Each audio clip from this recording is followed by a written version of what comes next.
Yep. So, for the interest of attendees, Kate, if you'd like to tell us something about yourself, um, how you like something about your growing up and school, and where did you pick up the liking for the field of UI UX, or was it just by chance that you landed in this, etc.? Yeah, I grew up in Sydney, probably in what we call it Western Sydney. It's about an hour out of the CBD. And yeah, went to public schools. I had a really good upbringing. But I always loved to draw and do art. So I did art classes at school, and then I also did extra art classes outside of school. And my mum, and she's really crafty, so she's into lots of she does stained glass at the moment, so she makes like window like catches and windows for people, things like that. So I sort of got the craftiness from her, and even my cousin, she's a fashion designer, so when we grew up we were always drawing and stuff on holidays. So that was kind of the creativity interest was always there. And then when I graduated high school, I wanted to be an artist. I wanted to do art. And I looked at the different degrees that were in offer in the different universities at Sydney. And they had a degree that was called like visual arts or something like this, and you did jewelry making and painting and things like this. And it sounded really cool, but I had a few people sort of advise me that, well, that's really good, but what job are you going to have? And so I didn't know. That was a really good question, right? So like you can't traditionally make a whole heap of money painting. And so that's when I started looking at the design courses. And so I ended up landing on visual communication design. So I went back and forward between interior and all the different designs. And this one sounded really broad. So you could do a lot of different types, which I didn't know what type of design I liked at the time. So I thought, let's do the one that covers everything and see where we go. Yeah. So that was a 3-year degree. And I did that at UTS. Interestingly, that course did a lot of print. So we learned a lot of like how to design a magazine, and we even designed a font at one point, which I don't know how many people use that. Somebody does, but not me. And from scratch, so letter by letter. So anyway, we did that, and in our final year, we actually then started doing web design, and I actually did a project with Google. So Google had a project going, just a number of students could work with them for an end of year project that went towards your degree. So that was my first exposure to product design and thinking about how it would work digitally. And so, yes, after that, I graduated, and I went to I did 2 internships, one at a social media agency, and then another one at an email marketing agency. And then shortly after that, I ended up working on Managed Footer with Frappell. Yeah. So yours looks like a pretty classic, journey into UI UX. Like you had all those building blocks growing up that somehow lead to this obvious destiny, which is, you got to love the graphics and design and have that intuition of how it could be put digitally, and including your university degree, I guess. So that led you into this path. And I would say that the biggest leap out of your comfort zone you would have taken is to take up that Google internship, because Yes. back then I guess you wouldn't have known how hard could it be, or what is out there outside of the academic boundaries. So this is quite interesting in a sense that you at every stage or every threshold you still have to make that conscious decision whether to go in painting, or stay in on the humanities side, or digital stream of it. So did it just happen as part of the flow? Did you just go with the flow, or was there a point when you had to like sit and make a call between two options? I I had to make a call between design and art. Mhm. Um, and yeah, had number of advisors, but my dad was actually a really good voice of reason at the time. And he said, I think you should try design. If you don't like it, then do art. But try design, you've got a better chance of making money. Okay. Yeah. So I did have to decide at that. There was sort of one kind of fork there. Mm. Um, but it worked out, and I'm actually really glad that I took that advice. Yeah. Um, It and then definitely again, worked out. Yeah. It definitely definitely. worked out. Yeah. And then when I yeah, so in uni, uh, yeah, taking the Google project was a little bit. I think there was only 10 of us that got accepted. It was only for three. I think it was only one semester. It was just a project, so it wasn't even an official Google internship. It was just a project through uni. Yeah. And but yeah, you had to be the first one to sign up, and I, for some reason, just really wanted to do it. So did that, and thought this is pretty cool, and yeah, kept going digitally. So it did kind of flow naturally from that point. Mm. Um, but yeah, definitely at some point I decided that I didn't. I really enjoy the problem solving and stuff that comes with product design. Never say never, but I think an agency environment probably wouldn't work for me at the Mm. moment, at least. That's right. I like getting into the details and making a product that I really feel passionate about, and getting to know my users and things like that. So the word that resonates with me is the passionate bit and the problem solving. So some people have this conception that you have to be a really good graphics designer to break into UI UX, and I'll let you elaborate on that bit. For someone who's not from the graphics or design background, or maybe not even from IT background, um, how hard do you think is it for them to break into this kind of role? And even before that, what are the key personality traits that a good UI UX person should have? Yeah. That's a good question. So interestingly, I've been doing a lot of hiring recently. So in my job at Offload now, Mm. um, I'm growing the design team. So it's been a really interesting sort of challenge for me, is finding people that can do UX and UI. Mm. Um, but the good thing, I guess, for people getting started in the industry is that you can be one or the other. Mm. And there are jobs that ask for both, Mm. but so many people are specializing now. Mm. And I think it's pretty good. It depends on where you want to be, what sort of company. But there are a lot of people that have done short courses in UX, and they've got some really, really good work. Mm. But they are UX designers. And sometimes I kind of say, okay, but do you have any UI design? Do you have any graphic design? And they don't. But they're still going for it and getting jobs. Right. So I think in that So sense, just definitely maybe go for the for it. interest of our audience, could you briefly explain what is UI and what is UX, and Oh, where do sorry. these two differ, and where do these two overlap?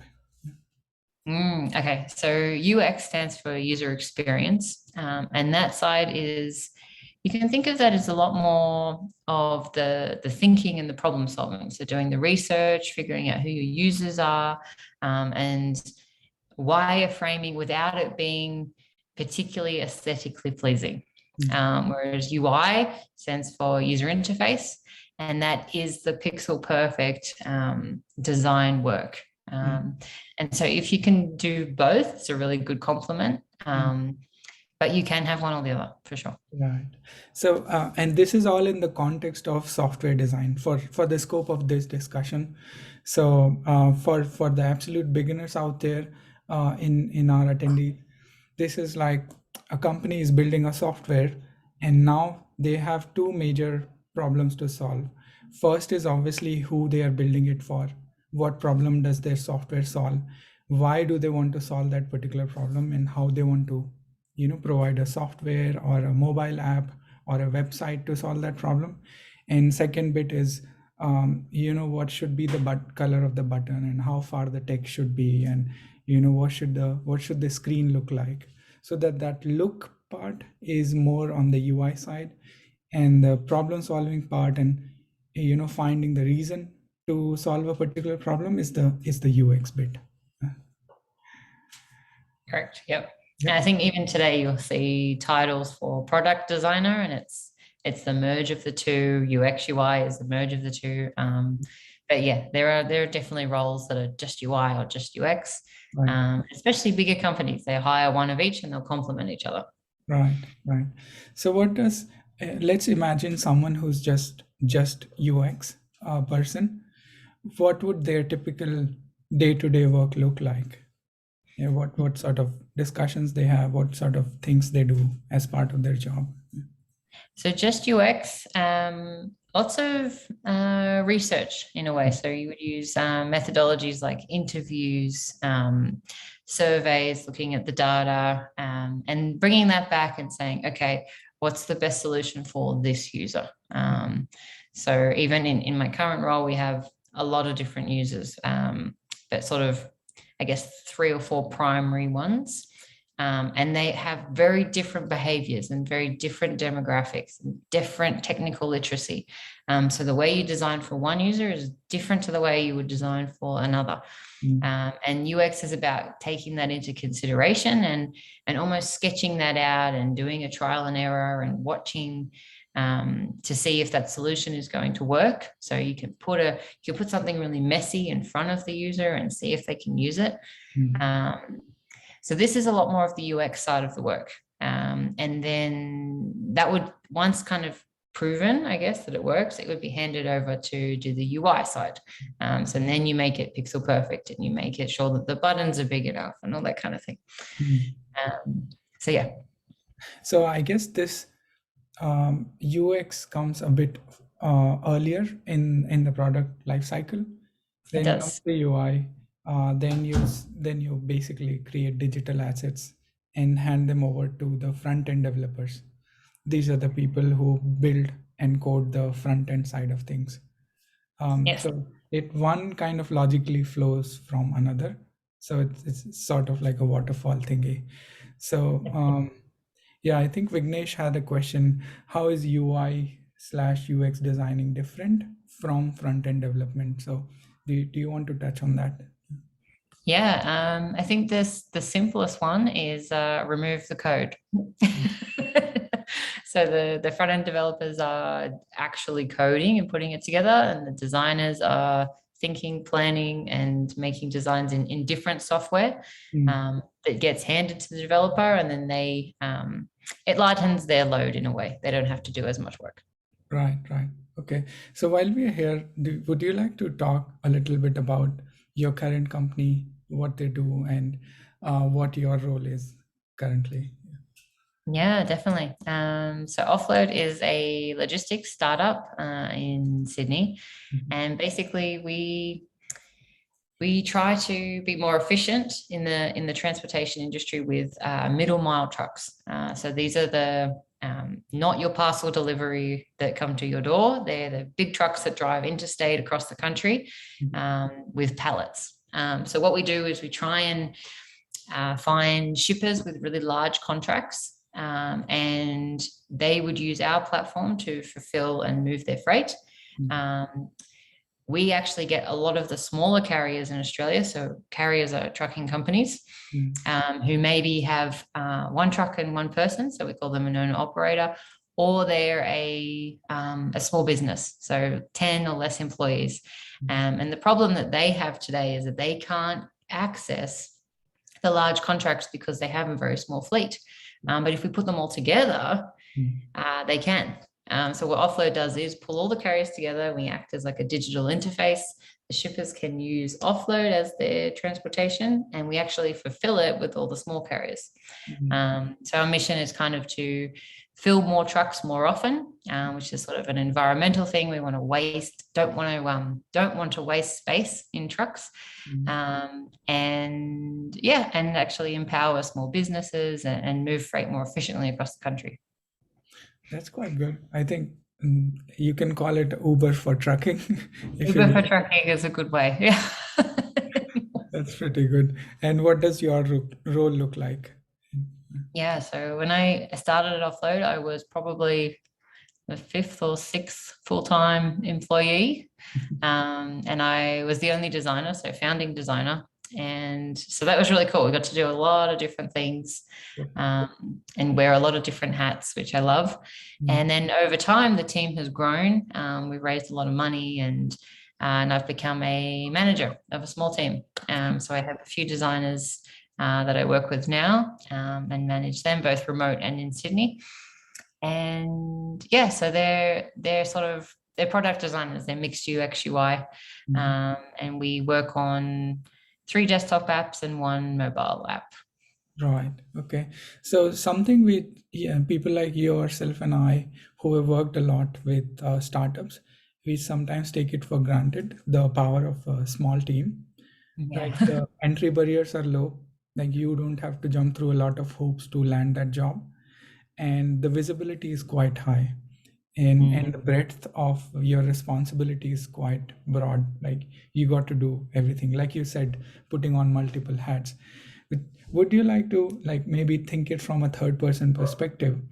um, how has working with smaller team benefited you in your career progression? Mm. I think small teams and ambitious startups are good because you can, when you have an interest in something and nobody's doing it, you say, I want to do it. And they say, okay. So in that sense, I've dabbled with product management, I've dabbled with marketing, SEO, web development, a lot of different things. And startups are really good at that because you don't have to be perfect or a specialist at anything. But I do like to think of it as a bit of a T shape. So you always have your core, which for me is design, and then you can actually branch off and be okay at a lot of other things. Yeah. Um, and I think that makes you, it's interesting. So they say um, startups grow from generalists, so people that can do a lot of things, and then they scale from specialists. Specialist. So I'm in watching that journey at the moment. Like I identify very much as a generalist, Mm, but I am slowly specializing more and more, that's right. which is actually really good because I even the stuff that I've dabbled in, for example, product management. When we have product managers, they actually teach you things as you go. Yeah. But in terms of getting back to your original question, in career development, I think you become quite well rounded, and it's just a generally nice attitude. I like working with other people who have a similar kind of approach to just getting things done. Mm. So this is quite interesting, especially for people in the audience, because not all of them have formal IT degrees or any prior IT experience. Imagine some of them going and applying at a Combank or a Telstra. Mm, Um, Highly unlikely they would be interviewed even. But with the startup, the odds that someone is going to take a chance on them are much more higher. So this becomes really important to this cohort, at least, to focus on these kind of early stage startups. If you want to break into IT, like get your foot inside the IT door, this I highly recommend everyone, especially this group, to keep showing up at those meetups, and go to the startup village and try to see the vibe, build contacts there, and someone would definitely gamble on you, especially with no formal degree. um, if you can demonstrate your projects or hobby project, um, yeah. this adds a lot of weight to your resume, and you'd want to expand on that, how you assess people's resume these days now that you're recruiting. What sort of things that you see, and what would you see in particularly in people who come from non-IT background or do not have a formal graphics degree, for example? So what skills would I look for? Yeah.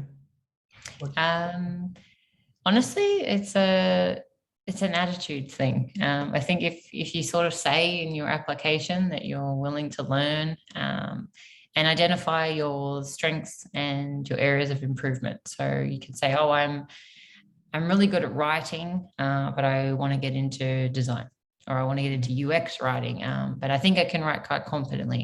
And if you're willing to write, then there's your step, right? Like get in, start writing, and then say, actually, like I want to get into a bit more UX, but you're already there, right? Like you've built those relationships and you've sort of proved yourself, right? So they say, oh, okay, why not have a go? And then you get your break into UX. Um, so I think things like that are really good. So if you have even a non-IT skill, writing is a good one. Speaking is another one. Project management is another one. Things like that. That goes a long way. Mm. So, in a sense, are we saying that within a small team or a startup, early stage startup environment, uh, qualification as such is less important than your willingness to learn and do something? Like put your hand up and say, I want to do this, and this is the way I want to make an impact or help this team or this company. Is that right way to summarize it? Yes, it would depend on the team, if I'm Mm. completely honest. If they are looking for a sort of a specialized role, Mm. um, you may need to fight a little bit harder. Yeah. But definitely early stage, like just tell the hiring manager what you can do, Mm. and what you want to do, and that you have that drive. And I think it goes a long way. And if you can back that claim or expectation with your portfolio, like a solid side project or something that you can demonstrate that you have done something, even when you did it as a side gig or just as a hobby, that might help you, I guess. Yeah, it goes even most people can freelance these days as well, right? So get jobs with your friends and family and have that as sort of your freelance experience. And how long have you been doing that for? A year? Okay, you have a year's experience. You can do things like that.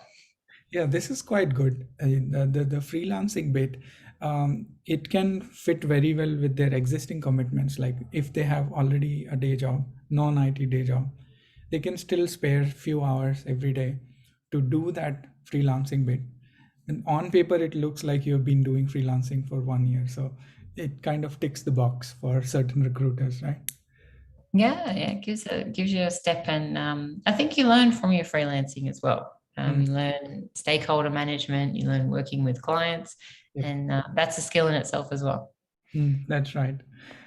So, coming to tools, tools and softwares, what are the common softwares that a UI UX person would have to deal with and know their way around that tool? Yeah. Common. Figma. Figma. That's the golden child at the moment. Figma can do everything. It's Right. amazing. Mm. And you can start for free. So I would really recommend that. Right. Um, it did originally come from, like, before I was on Figma, we used Sketch. Mm. So that's a good tool as well. But yeah, if you have the opportunity, I would just start with Figma. Right. Other things to be aware of, Miro is a really good tool. So it's a whiteboarding tool, great for UX. So you can do wireframes, post-it notes, kind of organize things there. Mm. And then I guess working with teams as well, you can use things like Jira. I spend a lot of time in Jira. That's a little bit harder to get exposure to. And I wouldn't say it's a make or break for a designer. It can be learned. But it's nice to know your way around it and that you can read a ticket. Mm. Um, and then, yeah, Slack, I would say. I'm looking at my own board here. There's another one that we use, Zeppelin. Again, Figma kind of renders it a little bit useless now. But it's really good for sharing your designs with developers. Mm. So what it does is actually convert your designs into CSS, which is the styling code that a front-end developer would need. Right. So that's a few of them. So, So no more of Adobe Photoshop? Is that right? Interesting. Yeah, I use it sometimes, but I haven't, not a lot. Not a lot. Like Photoshop's much more for, yeah, image editing. If you're doing a website and you are making the images to go in the banners, things like that, then I would go into Photoshop. Mm, Um, XD, if you have the creative suite, XD is pretty much Figma. So it's probably worth dabbling in there. mm, mm, mm. Illustrator still has a place as well. Right. But I think it has because a quite high learning curve as well, like quite steep to learn Illustrator and in Photoshop. Illustrator, yeah, yeah, it depends. So you can do vectors and stuff in Figma too, but I think Illustrator still has a bit of an edge for sure. Right. Okay. So I guess we have you for another 20-30 minutes. Is that right? Do you have any other commitments? No, I'm all good. Okay. So I was hoping we could jump to some audience questions. Mhm. So I published this poll yesterday to just trickle feed the questions. Let's start from the top. What certifications are needed for a UX role? I mean, are there any certifications or courses an entry level role? And what are the opportunities available for such roles? Like, is there a sizable enough demand for UX talent? And what would an entry level salary look like for a UX guy? Hmm. So there's a few questions there to start with.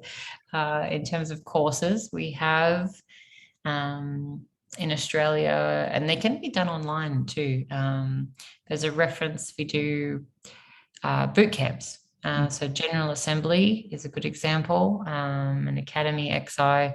So I've seen a lot of juniors applying with those boot camps, Mhm. which is really good. And also, there's I've forgotten the name of it now, but Google have an online course now for UX. Right. It's quite popular. And then there's also the Interaction Design Foundation. So they do a lot of online courses, a bit more specialized and stuff too in different areas of UX and UI. Mm. Um, those ones are the ones that stand out Right. that I have seen a lot in terms of online courses. Mm. Are these hard to do as a self-paced course? Like, can people do it themselves, especially from non-design background? Yeah, I think the Google one I did actually look at when it first came out. I was curious what Google were releasing, and that one from the bit that I saw looked really good, like really well paced, and there was milestones, and you could also upload your work as you went, and other people checked it that were doing the course. Mm. Um, so yeah, it definitely looked good from what I saw. And all these are free resources. Is that correct? No, I don't think it was free. So Google is through Coursera. Mm. So I think it's just the Coursera membership, and Yeah, then that's right. of course, yeah. Um, interaction design one, I'm not sure, Mm. but they're online as well. And then General Assembly, I think you can join a cohort online. They were definitely doing their courses online during the pandemic, Mm.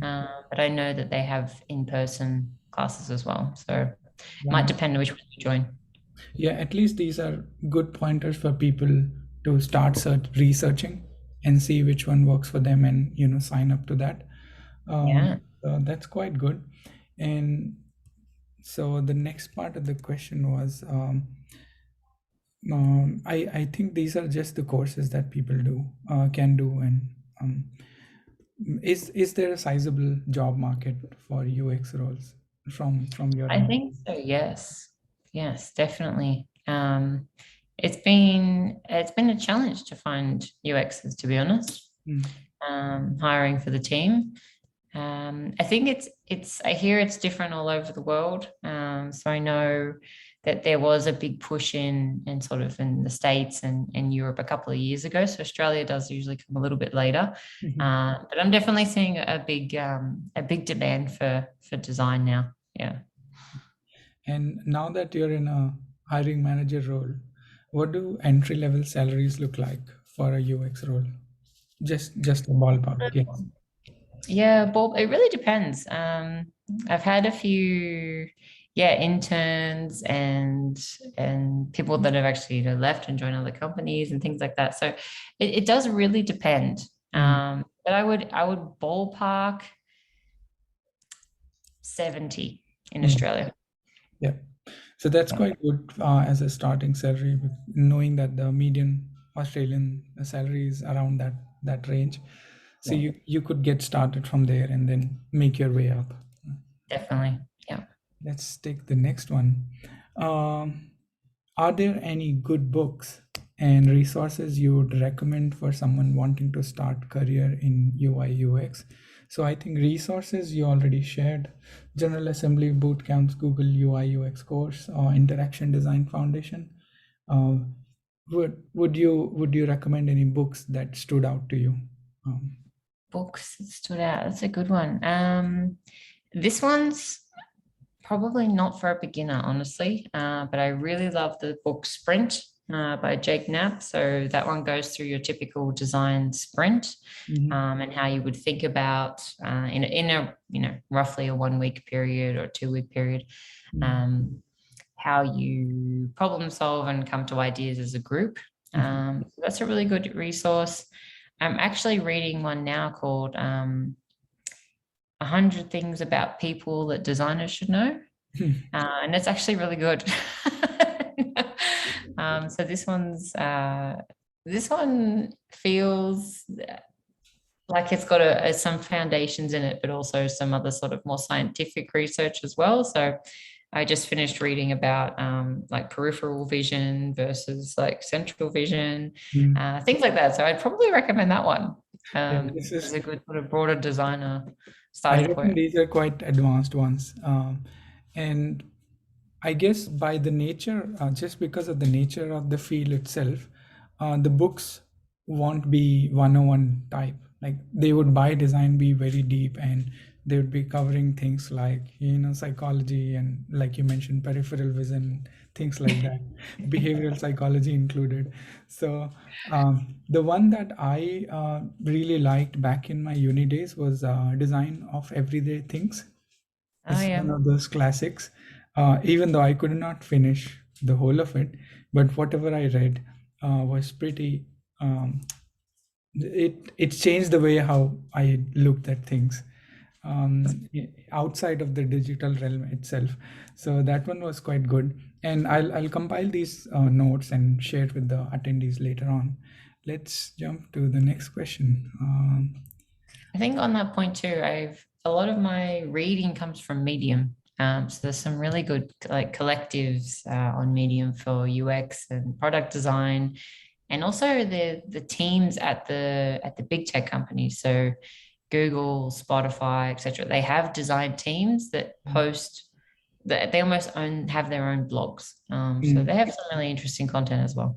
Right. So it's a matter of like signing up to Medium and then following the right content publishers. S- let's say find a design team at Google Australia and follow them on Medium and Yeah. keep seeing what they're working on. Yeah, that could be interesting. So Medium has kind of become the de facto platform now for tech blogging, I would say. Yeah. Yeah, definitely. I love it. I love I love the content. I love the what it presents me with and the daily digest I get in my inbox. It's really good. Okay, this one's interesting. Does someone require to have an artistic mind to become a UI or UX designer, or anyone with a genuine interest can enter into this role? I think honestly, anyone can go for UX. Mhm. I think UI is it's always trainable. Design is trainable, but the UI is probably where the creative flair helps, right? But UX, no, definitely. Like if you're interested in people and a little bit in psychology and some research, then definitely go for UX. Yeah, and UX is the more analytical aspect of this whole thing, and UI is more the design and aesthetics part, like you mentioned earlier in the discussion. Um, I think coming from you, this becomes very important. Is that it's trainable, like it's a learnable skill, even if you're not naturally good at, let's say, picking right color combinations. You can always look for inspirations outside and see what other people are doing, and just keep copying it until you make it your second nature. Definitely. Google's your best friend. I Google things all the time. You just learn from experience. And sometimes I think you learn what to Google. Mm. Is that's your experience. It's just like, oh, I'm touching on this and I need to research this thing Yeah. more. Like, that's what you're learning. Yeah. So this is interesting. I keep telling my son, like, by the time you grow up, he's 8 years now. By the time he grows up, the brick and mortar university will be gone. Like, most of it will be project driven, and you only learn or try to find out what serves that project or that thing that you're trying to build. And then the key skills become how good you are at searching the right thing. That's Like true. the Yeah. searching itself become a skill. You don't need to memorize or rote learn anything. It's just what to search and how to search for it. And interesting. Mm. Yeah, what does, like, if we were to break down the roadmap for someone to break into UI UX roles, what would those logical steps look like? What does the roadmap look like? Yeah. Break into it. Oh, that's a good question. Um, if I had to start again, Mhm. I would probably start online Mm. actually. Before I put any money down. I Right. would look at YouTube and read Medium and things like that and search for other people's experiences of starting, just to make sure that it's for you. Mm. And then if you are interested and you end up in a bit of a rabbit hole, then you know that you're interested. Mm. Um, and then I would do a course of some description, Mm. either the ones I mentioned before, Yeah. or look for a local one in person if that's a better style of learning. Mm. Um, and from there, usually these courses actually get you to do projects, Mm. either with live clients. A lot of them are with live clients actually, Yeah. Mm. or they might make up one that's very a real scenario though, Mm. and that's a good way to start building your portfolio. Mm. So concentrate on the course and do the course really well and do the project work really well, Mm. because it's going to end up in your portfolio, Mm. and that's how you're going to get your first job. Yeah, So from that's there, use your portfolio to hustle and kind of get behind some of those startups mm. and apply for an entry level role and see how you go. Yeah, that's quite deep in a sense that um, just getting that portfolio, whether it's with live client or a dummy client or anything in between, um, that would be your sort of biggest push into that door. Mm. Now I've seen a lot of designers, they redo the design of some existing app. Like, Mhm. they can claim that I made it better, or it's more usable, or it's more funky, or instead of having a phone screen, maybe how would that UI look like in a virtual reality world, for example. So people Yeah. have done a lot of those crazy things just to stand out. Their portfolio literally stands out, and it kicks off a conversation during interview as to why you picked it this way, or why you preferred this over that, etc. So yeah, quite good portfolio. And do the courses, find a community that can keep you driven, Mm. and obviously focus on building the portfolio. Yeah. That's what I would say. Yeah, Definitely. Even on LinkedIn and things now, there's you can join groups, mm, Facebook groups and LinkedIn groups, and there's a lot of other people doing the same thing, and you can kind of mm. be each other's accountability partners. Yeah, that's quite important. I keep telling everyone that, um, irrespective of how hard you're studying, if you don't have a community of people who are on the same path as you, you're more likely to fall off that bandwagon pretty quickly, because there's nothing to look forward to. There's no one asking you whether you've done that thing or not, or just to find and build a community around that thing that you're trying to do.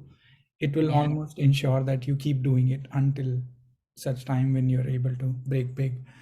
So, community, I keep encouraging these people to sign up to write meetup events, meetups.com. Yeah. There are a lot of UI UX meetups as well. If you want to go there, now that we are hopefully past COVID, the in-person meetups will resume, so you can go there as well. That would be one of my suggestions.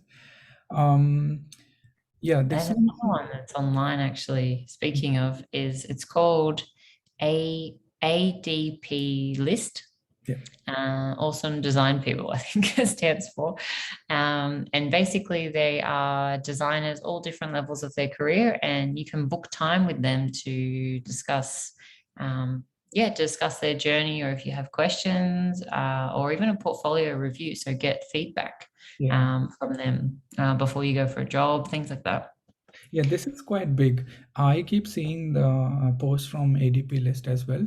So many Yeah. people are now opting to just volunteer their time Yes. to guide the newcomers and juniors and interns, and that too purely selflessly. Like there's no ulterior motive, rather apart from just transferring the knowledge and helping them. This could be, I can imagine, would be a good step as well if you were to apply for the same guy as your hiring manager. So you already have a rapport with them. You showed your portfolio to them, for example, collected feedback. So you know each other personally. And imagine one day you show up for an interview with the same guy. Is You're Yeah. more likely to crack it, right? That's true. That's true. I've used it and met with, I think, three different mentors on there. And it's been really good actually. Like connected with all of them on LinkedIn. I'm obviously not looking to join their team or anything like that, but I'm connected to them. So, you never know. It's a nice way of networking for sure. Yeah, this is quite big. I believe this should be on the top of our recommendation list, ADP list. Fabulous. Yeah. This one might be throwing a curveball at you. Is it recommended to switch to UI UX career at the age of near about 40? So someone wants to switch careers into UI UX at that age. I This is don't purely see a any hypothetical reason why question. not. Yeah, if I'm completely honest, I haven't seen it Mm, to have any real world advice there. mm, But I don't believe it's a deal breaker. mm. I think it's fine. Yeah. Like, why not? Depends where you're coming from, too. Like, if you have transferable skills and that work maturity, Mm. you're actually ahead. That's right. So you at that age you're probably just focusing on filling the gaps from the UI UX perspective. You already have probably a well-rounded persona. You've worked in teams, you've dealt with complex projects. Hopefully at that age you have that kind of level-headedness that could Yep. be a good value addition to the team. So you just focus on acquiring the UI UX skills, and then um, you just try different combinations. Should I apply at bigger company or a smaller team or a incubated startup, or where do I fit in that? Where Whichever place, the wherever you find the entry barrier not high enough to prevent you from going, you have to find that particular place, not too low, not too high, just high enough for you to break into that role. Yeah. I think it's good, especially, yeah, you can't underestimate work experience in general. There's a huge, when people think juniors, they think people with nothing, like young, 18-year-olds, no experience. Like, no, they have a huge learning curve. And for a hiring manager, that's taking on a lot. If someone has work experience, even if it's not relevant, they're still ahead. Yeah, that's right.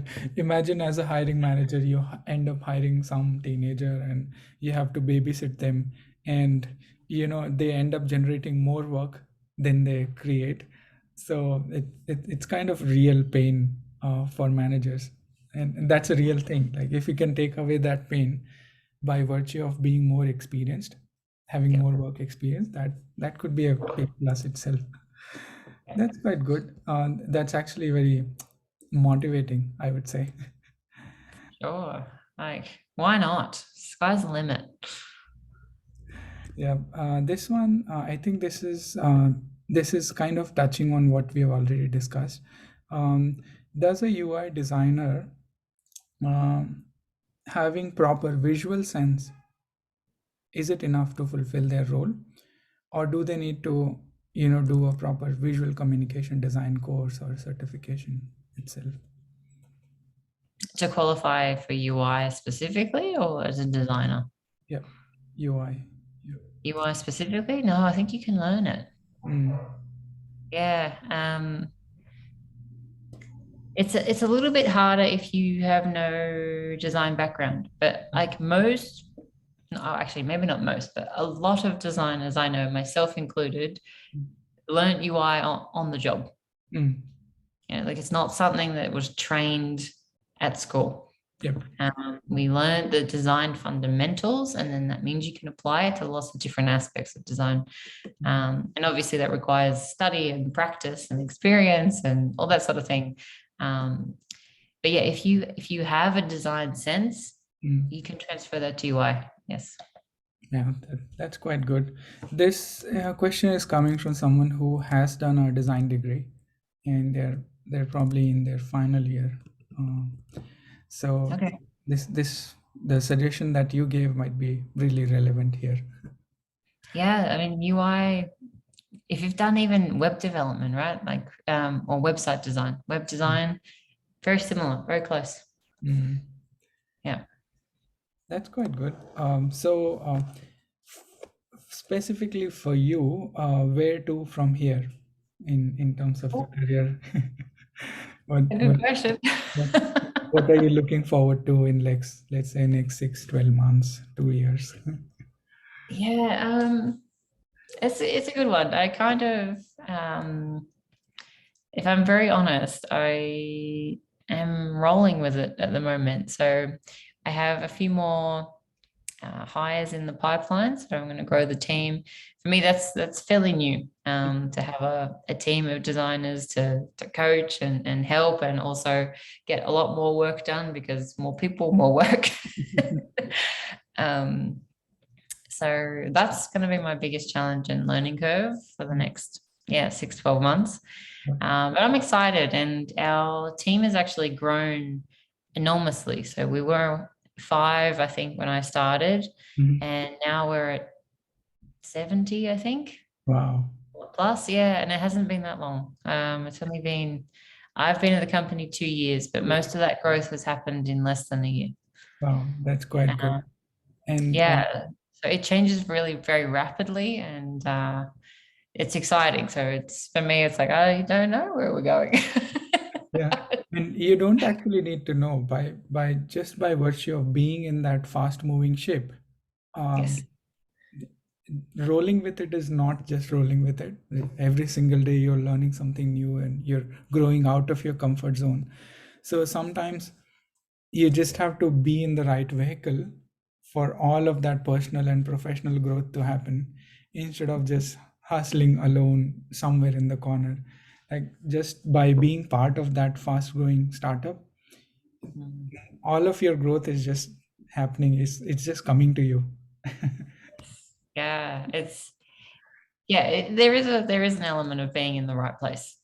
Um, and yeah, and I think even a good thing, a reflection for startups even is, so when I started, I was definitely a designer. I was hired as a designer, always been a designer.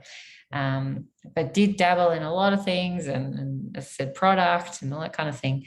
And I even had one of my managers at the time say to me, so where to, Kate? Like, do you want to keep going down product, or you want to stay in design, or like, what do you want to do? Mm. Choose. Which is kind of kind of cool in a way, a bit daunting, but it is kind of cool in a way. Mm. And I said, no, I think I keep want to go into designs for me. Let's stay Mm. with design. That's right. Um, and so, yeah, it's worked out very well. But it's a good example of opportunities sort of come up, and sometimes you go, oh well, as I said before, might start as a writer, right? And then something comes like, oh, do you want to pivot? And you think, yeah, I do want to pivot. And you could go from there. Yeah, I've seen it. I've seen it happen quite a lot of times when people just put their hand up to do something that needs to be done in the organization, and at the beginning, it might not even have a well-defined job title or a task.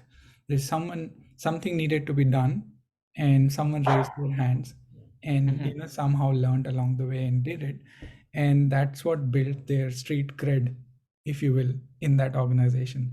So you might have heard quite a lot of time, hey, if it's about this, go and talk to that person. If it's about this, go and talk to that person. So people do emerge in their own niches within a small or mid-sized organization. They become like their own centers of excellence, if you will, and people just look up to them for certain knowledge or guidance. But that's all, I guess, part of the journey. The first step Yeah, is obviously to get started. get Right. started. Yeah. Yeah, honestly. And then I think the good thing too is if you obviously you need to put do what's right for you and all that kind of thing. But if you are on a good ship, as you put it, um, take the I've lost my train of thought. Take the opportunities to learn on the way. Mm. And if you can stick with it, that's where I was going. If you can stick with it as well, you become a bit of your knowledge becomes almost historical, if that makes sense. So even today, I have a lot of people go, "Oh, why did we do that?" Yeah. And I'm like, "Oh, yes, I remember." So in that sense, you become a knowledge base, Yeah. which is also valuable, and you can learn from. You may have made a decision 1 year ago Mm. that suited your users and stuff at the time, and you're completely reverting it today. You think, so it's nice to learn and kind of be part of that journey. Yeah, I believe by sticking to it, you kind of become the tribal elder. So a lot of things that are just purely in your head, they were never documented, and a lot of people that worked on those things have moved on to other teams or other companies, and it's just you who knows why something was done a certain way. So just by purely staying in that role long enough, you Yeah. tend to command that authority, and people just come to you and ask, hey, why did we do it this way, or do you know who did this, etc. Yeah, you have history and learnings that you can share. It's quite valuable. Yeah. That's awesome. So that brings us to the end of the questions. Would you like to leave our attendees with any parting thoughts? Also, if you want to share your pointers, where they can find you or your work, etc. For sure. I think, yeah, the main thing is just give it a go. Like, why not? Like, it's a great mix of sort of analytical thinking and creativity. I think that's why a lot of people love it. And yeah, just get started. I think the biggest issue is not starting or trying to specialize too early. I think just Mm. jump in. And yeah, definitely. If anyone's interested, I'm happy to chat or message. You can find me on LinkedIn. It's just my name. Awesome. Thanks a lot, Kate, for your time today. This has been really precious. No amount of reading the books or reading the blogs could have replaced the knowledge that you've imparted today, especially because it came from a first person perspective. And it was very interesting to listen about your career journey. And yeah, thanks a lot. Thank you so much. Yeah, I had a great time. It was a good You chat. too. All Yeah. right, see ya. Bye.